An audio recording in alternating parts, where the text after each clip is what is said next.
নমস্কাৰ বন্ধু বান্ধৱীসকল গুৰুত্বপূৰ্ণ প্ৰশ্নোত্তৰ সেশনৰ আজি দ্বিতীয়টি ভিডিঅ'লৈ আপোনাক স্বাগতম জনাইছোঁ। আজিৰ প্ৰথমটো প্ৰশ্ন কোনজন আহোম ৰজাৰ দিনত মোৱামৰীয়া বিদ্ৰোহ হৈছিল? ইয়াৰ শুদ্ধ উত্তৰটো হ'ব লক্ষ্মী সিংহ। নেক্সট অসমৰ প্ৰথম চিকিৎসা মহাবিদ্যালয়ৰ নাম কি? অসমৰ প্ৰথম চিকিৎসা মহাবিদ্যালয়খনৰ নাম হ'ল অসম চিকিৎসা মহাবিদ্যালয়, যিটো ডিব্ৰুগড়ত আছে। নেক্সট ইয়াৰ দ্বিতীয়টো যদি আহে আমি আগৰ ভিডিঅ'টোত আলোচনা কৰিছোঁ, দ্বিতীয়টো হৈছে গুৱাহাটী চিকিৎসা মহাবিদ্যালয়। নেক্সট গুৱাহাটী চিকিৎসা মহাবিদ্যালয়খন গুৱাহাটীৰ কোনখন পাহাৰত অৱস্থিত? ইয়াৰ শুদ্ধ উত্তৰটো হ'ব নৰকাসুৰ পাহাৰত। নেক্সট অসমীয়া খেলুৱৈ ভোগেশ্বৰ বৰুৱাৰ জন্ম কিমান চনত হৈছিল? ভোগেশ্বৰ বৰুৱাৰ জন্ম হৈছিল 3 ছেপ্টেম্বৰ 1940 চনত। নেক্সট অসমীয়া খেলুৱৈ ভোগেশ্বৰ বৰুৱাক নিম্নলিখিত কিমান চনত অৰ্জুন বঁটাৰে সন্মানিত কৰা হৈছিল? অৰ্জুন বঁটাৰে সন্মানিত কৰিছিল 1964 চনত। নেক্সট অসম চিকিৎসা মহাবিদ্যালয়ৰ পুৰণি নাম কি আছিল? ইয়াৰ পুৰণি নাম হৈছে Barry white medical school.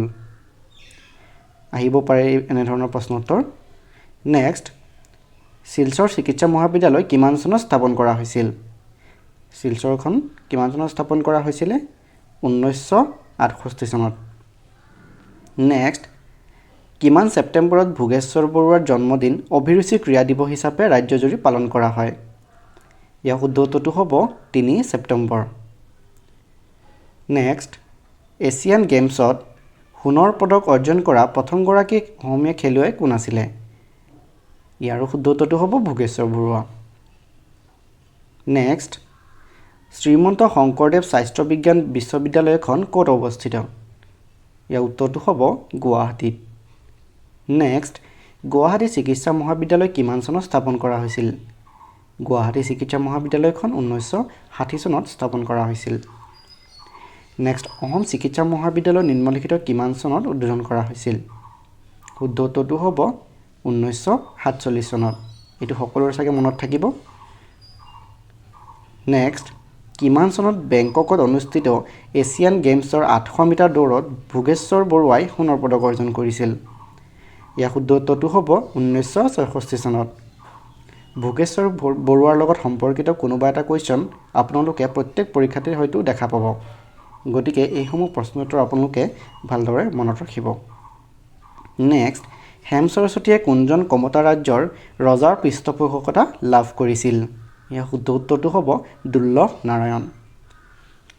Next দৰঙী ৰাজবংশাৱলী কোনে লিখিছিল? দৰঙী ৰাজবংশাৱলীখন কোনে লিখিছিলে? সূৰ্যখৰি দৈৱজ্ঞ।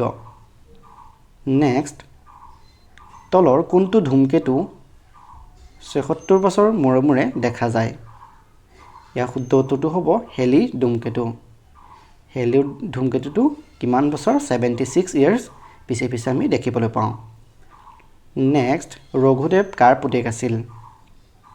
ৰঘুদেৱ কাৰ পুতেক আছিলে? চিলাৰায়। নেক্সট মামণি ৰয়ছম গোস্বামীয়ে জ্ঞানপীঠ বঁটা লাভ কৰিছিল কিমান চনত? 2000 চনত।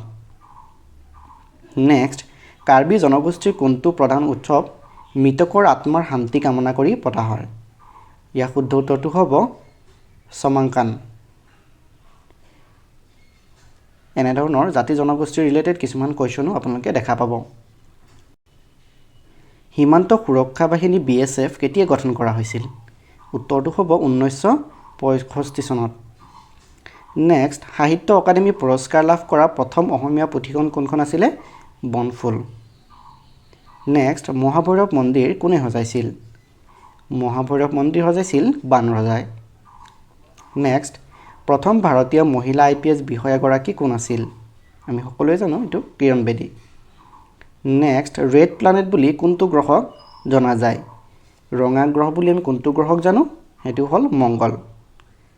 নেক্সট বিশ্ব জনসংখ্যা দিৱস ৱৰ্ল্ড পপুলেশ্যন ডে কোন তাৰিখে পালন কৰা হয়? শুদ্ধ উত্তৰটো হ'ব 11 জুলাই। নেক্সট প্ৰথম অসমীয়া চনেট পুথি। চনেট পুথিখন হৈছে মালচ। নেক্সট মহাত্মা গান্ধীৰ ৰাজনৈতিক গুৰু কোন আছিল? ৰাজনৈতিক গুৰু আছিল গোপাল কৃষ্ণ গোখলে।